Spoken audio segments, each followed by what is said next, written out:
Hang pi mana, hang pi mana, hang pi mana, kerja apa, kerja apa. Acik wah, mentang-mentang orang Kedah nak main no. Cik Na pun nyanyi lagu Kedah.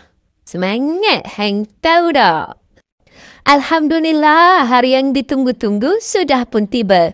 Hai semua, saya Acik Na. Sayalah ikon digital SKRP, guru digital anda. Sempena menyambut kedatangan tetamu daripada JPN Kedah dan juga jemaah nazir dari negeri Selangor, Cik Na nak berpantunlah sikit. Pucuk pauh delima batu, anak sembilang di tapak tangan. Kami menyambut penuh restu. Terima kasih sudi mai kereta panjang. Baik, mai Cik Na nak habang lah sikit. Apa atur cara kita hari ni? Set je no? Kita mulakan dengan lawatan ke sekitar sekolah iaitu kita singgah di Anjung Nilam, Anjung MBM MBI dan sudut pameran seni. Lepas tu, kita bergambar dekat We Love SKRP untuk kenangan-kenangan manis kita nantilah nak tengok time-time sunyi kan? Lepas tu, kita pergi minum pagi dekat makmal komputer.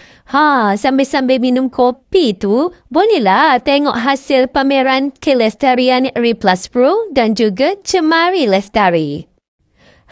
Dah kenyang nanti, kita masuklah ke Dewan Ibnu Sina untuk ucapan anu-anuan diikuti perkongsian SKPM Kualiti Sekolah oleh GB, Encik Hazi dan Amanan Baik yang bertajuk Keguyupan.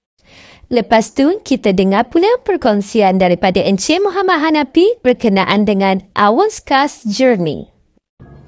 Tak lengkap pula rasanya kalau kita tak dengar ucapan daripada tetamu-tetamu istimewa kita hari ini.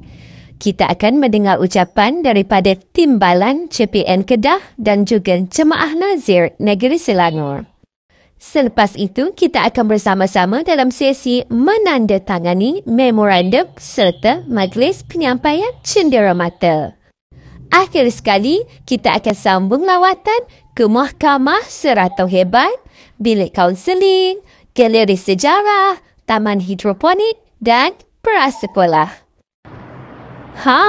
Dekat mahkamah nanti, kita akan ada majlis perasmian Mahkamah SKRP oleh Tuan Haji Muhammad Sarni bin Haji Khalil, Ketua Nazir Negeri Selangor, Jemaah Nazir KPM. Barulah kita boleh bersurai dengan senyum lebar. Acik nak doakan semoga lawatan kali ini memberi manfaat, ilmu serta silaturahim yang berpanjangan. Kalau ada sumur di ladang, boleh kita menumpang mandi. Kalau ada umur yang panjang, mainlah ke SKRP lagi. Terima kasih semua dan selamat menikmati harian indah bersama SKRP. Bye-bye.